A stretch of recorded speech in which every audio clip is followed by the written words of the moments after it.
past 2 weeks, the United States Geological Survey reported 2 small earthquakes were felt in Reno, Ohio.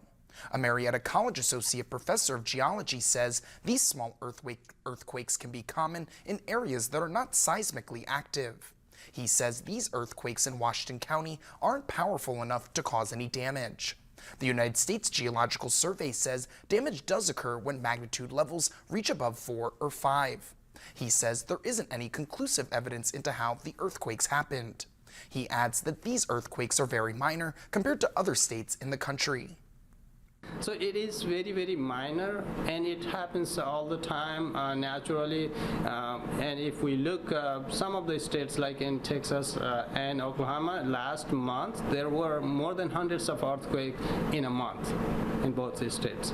So they happen, these are very small, and they are not going to cause significant damage. And we are not seismically active area. Gautam also says the cold weather does not have any relation to the earthquakes occurring.